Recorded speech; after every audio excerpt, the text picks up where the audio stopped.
આસપાસના ગામોમાં જાણ કરવામાં આવે છે, પણ આ મૃતદેહ કોનો છે તેની ખબર પડતી નથી. પણ તે વખતે તપાસ કરનાર અમલદાર બહુ સ્માર્ટલી બિહેવ કરે છે.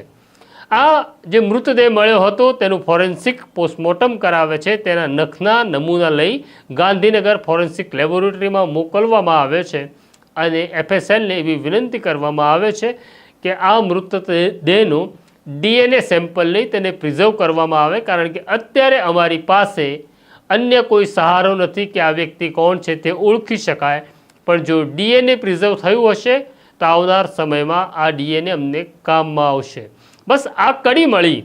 આ કડીના આધારે ઓમદેવસિંહ જાડેજા ફરી વખત નવલી અને રમેશભાઈને બોલાવે છે, તેમના બ્લડ સેમ્પલ લે છે, ગાંધીનગર FSLમાં મોકલે છે અને જે મૃતદેહ મળ્યો હતો અજાણી સ્ત્રીનો તેની સાથે DNA મેચ કરવાનો પ્રયત્ન થાય છે. ત્યારે FSL સંદેશો આપે છે કે નવલી અને રમેશ સાથે આ DNA જે પ્રિઝર્વ કરવામાં આવ્યો હતો તે મેચ થાય છે. એનો અર્થ આ લાશ સંગીતાની હતી.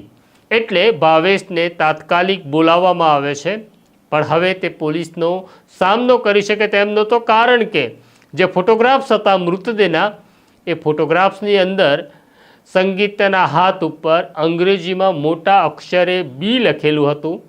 જે વાત નવલીને, રમેશને અને ભાવેશને બધાને ખબર હતી. આ ફોટો બતાડતા તે ભાંગી પડે છે. હવે હત્યા થઈ, હત્યા કરવામાં આવી, એની કબૂલાત ભાવેશે કરી લીધી. પણ હત્યા કેવી રીતના કરી અને કેવી રીતના એ લાશને લઈને કોતરો સુધી ગયો તેની વાત જાણવી અનિવાર્ય હતી.